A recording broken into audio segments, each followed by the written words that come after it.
Hi, നമ്മുടെ പുതിയൊരു വീഡിയോയിലേക്ക് എല്ലാവർക്കും എല്ലാവർക്കും പറ എല്ലാവർക്കും സ്വാഗതം. എന്തൊക്കെ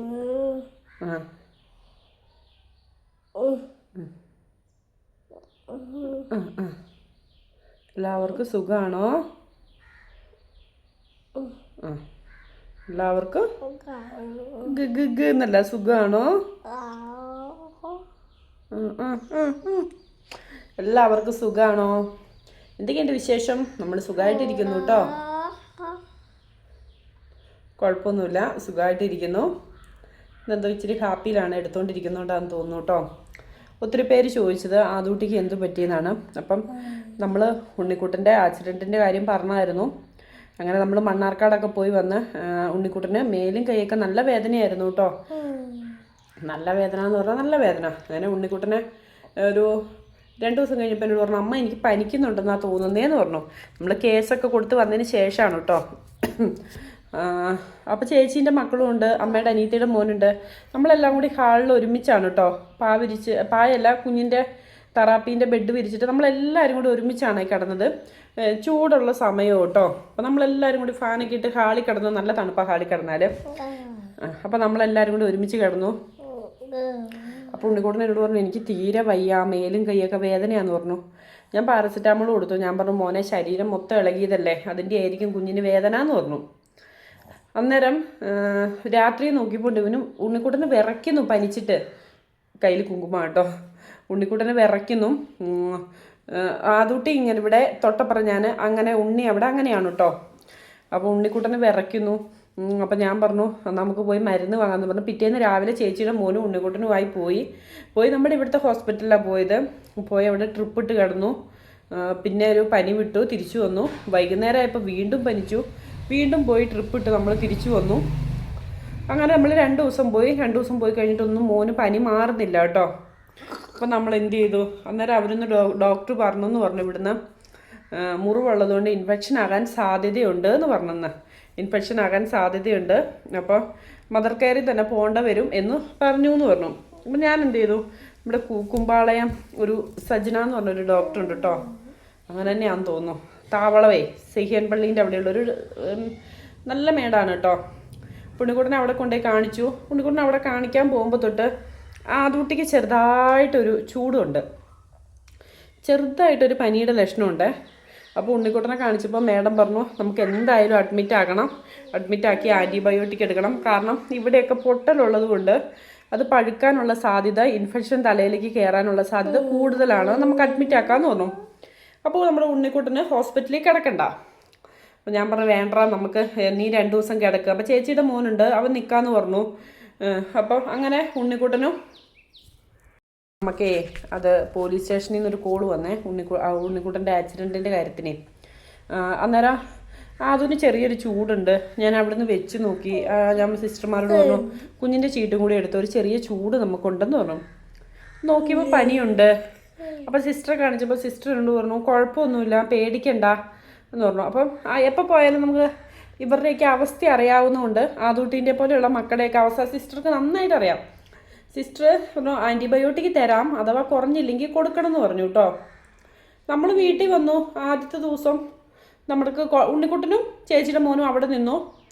ഞാനും അമ്മയുടെ അനിയത്തിയുടെ മോനും ഇങ്ങോട്ട് പോന്നു. അപ്പോൾ ഇവിടെ വന്ന ആദൂട്ടിക്ക് ചെറുതായിട്ടൊരു പനിയുണ്ട്, തുടച്ചു കൊടുത്തു. പിന്നെ ആൾ ബെഡിൽ കിടന്നു.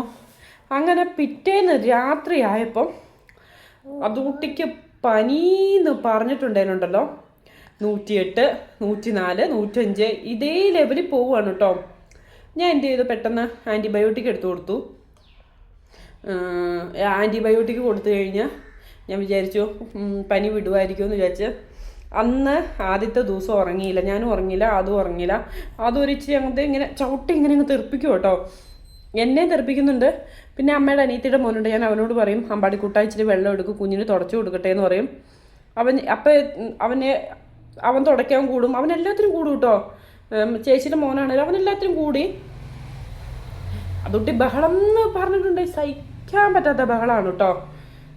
അത് കഴിഞ്ഞ് കഴിഞ്ഞപ്പം പിറ്റേന്ന് പകലും അതേപോലെ പനി, എന്നെ അങ്ങോട്ടും ഇങ്ങോട്ടും തിരിയാൻ സമ്മതിക്കുന്നില്ല, അതേപോലെ പനി. അപ്പോൾ ഉണ്ണിക്കുട്ടൻ അന്നേരം ഓക്കെ ആയി വരുന്നുണ്ട്.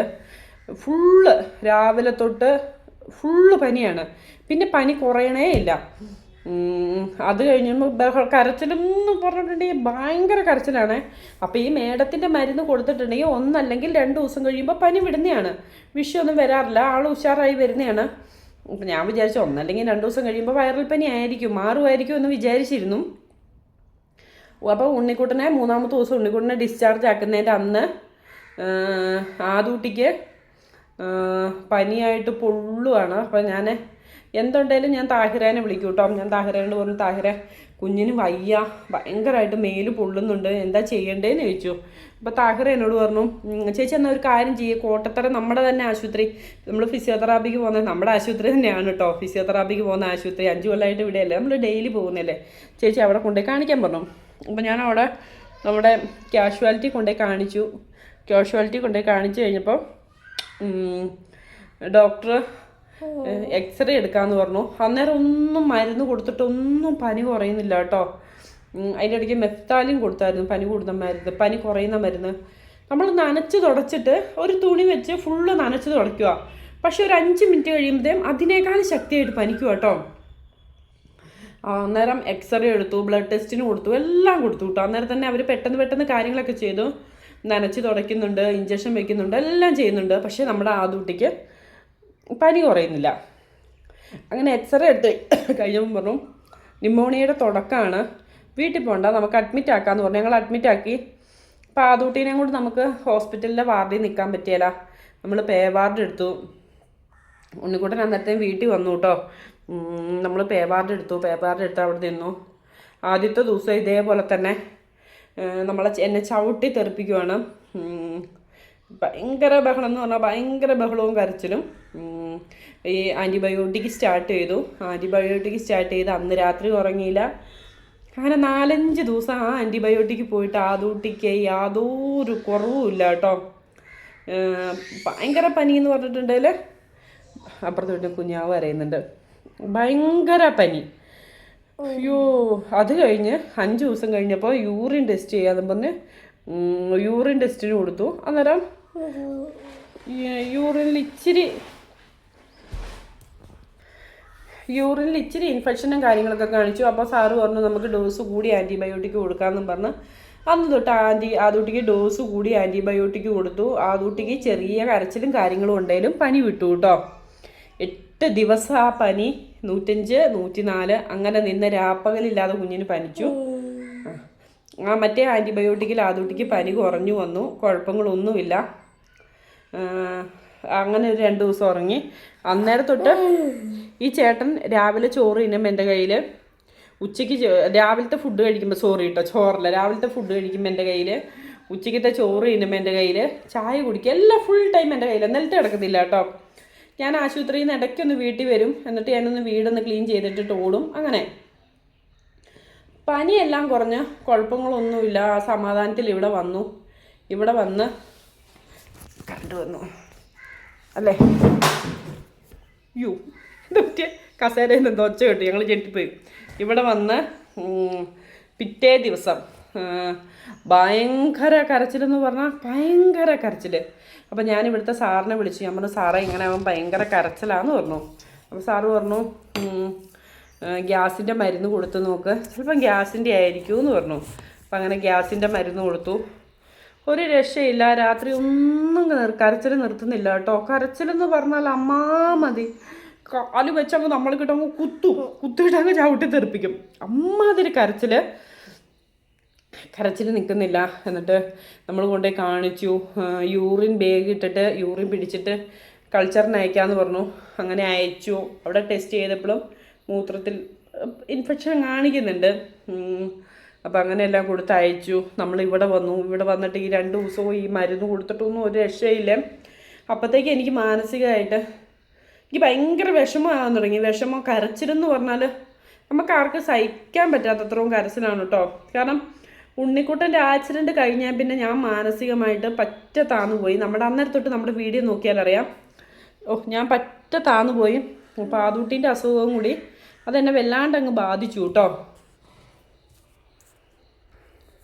ആദൂട്ടീൻ്റെ അസുഖം എന്നെ വല്ലാണ്ട് ബാധിച്ചു. എനിക്ക് പറ്റണില്ല, ഭയങ്കര വിഷമം, ഒറ്റപ്പെടൽ ഫീൽ ചെയ്യുവാണ്.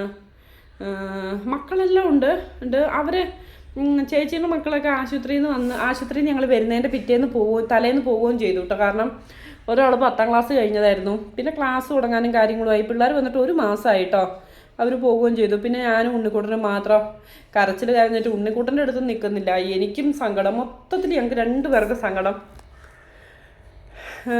വല്ലാത്തൊരു മാനസികാവസ്ഥയായിരുന്നു. ഒന്നും ചെയ്യാൻ പറ്റുന്നില്ല, ഫുഡ് ഉണ്ടാക്കാൻ പറ്റുന്നില്ല. കരച്ചിൽ കാരണം നമുക്ക് ആ കരച്ചിലെന്ന് പറഞ്ഞിട്ടുണ്ടെങ്കിൽ സഹിക്കാൻ പറ്റാത്ത കരച്ചിലായിരുന്നു കേട്ടോ. അപ്പം സഹിക്കാൻ പറ്റാത്ത കരച്ചിലായിരുന്നു. അപ്പം ഞാനിങ്ങനെ ഇരുന്ന് ചിന്തിക്കുക, എന്ത് ചെയ്യും ദൈവമേ എന്ന് ചിന്തിച്ചുകൊണ്ടിരിക്കുമ്പം ആദൂട്ടിയുടെ അച്ഛൻ പറഞ്ഞു, വയനാട്ടിലേക്ക് പോരെ, നമുക്ക് ഇവിടെ എവിടെയെങ്കിലും കാണിക്കാമെന്ന് പറഞ്ഞു. അന്നേരം എൻ്റെ മനസ്സിലുണ്ട്, അതിന് കുറച്ച് ദിവസം മുമ്പ് തൊട്ടേ എനിക്കുണ്ട് വീട്ടിൽ പോകണം. യൂറിൻ്റെ കൾച്ചർ ചെയ്യാൻ കൊടുത്തേക്കും റിസൾട്ട് കിട്ടും, പക്ഷേ എനിക്ക് വയനാട്ടിലേക്ക് പോകണം. മനസ്സിന് എന്തോ ഒരു വിഷമം. അത് ഇവിടുത്തെ സാറുമാർ കൊള്ളിയലാഞ്ഞിട്ടും അങ്ങനെയല്ല, നല്ല ഡോക്ടർമാരാണ് കേട്ടോ എല്ലാവരും. പക്ഷേ നമ്മൾ ഒറ്റപ്പെടലൊരു ഫീൽ ചെയ്യല, എനിക്ക് ഇതുവരെ അങ്ങനെ തോന്നിയിട്ടില്ല.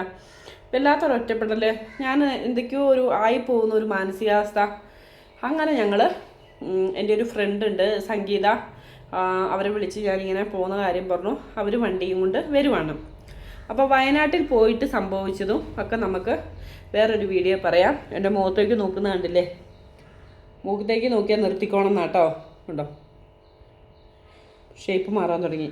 ജനതയെ വിളിച്ച് പറയുന്നതെന്നാ, സന്തോഷമൊക്കെ പോയിട്ടോ. അപ്പോൾ വയനാട്ടിൽ പോയിട്ട് സംഭവിച്ചതൊക്കെ ഞാൻ പറയാവേ. കസേരേൻ്റെ അടിയിലൊരു സ്പൂണ് കിടപ്പുണ്ട്, അതിൻ്റെ പുറത്തെ ഞങ്ങൾ കയറിയിരിക്കുന്നത്. അത് പറയാം, എന്താ എങ്ങനെയാണെന്നൊക്കെ വിശദമായിട്ട് നമ്മൾ വേറൊരു വീഡിയോ പറയാം നാളത്തെ കഴിഞ്ഞിട്ടോ. അപ്പോൾ നമ്മുടെ ഇന്നത്തെ വീഡിയോ ഇത്രയേ ഉള്ളൂ. നമ്മുടെ വീഡിയോ ഇഷ്ടപ്പെടുവാണെങ്കിൽ എന്താ ചെയ്യേണ്ടത്? ലൈക്ക് അടിക്കുക, ഷെയർ ചെയ്യുക, നമ്മുടെ ചാനലൊന്ന് സബ്സ്ക്രൈബ് ചെയ്യുക, അടുത്തുള്ള ബെല്ലൈക്കനിൽ എന്ന് പറഞ്ഞ് പൊട്ടിക്കുക. നാളെ കാണാം. ടാറ്റ, ബൈ ബൈ ഉമ്മ.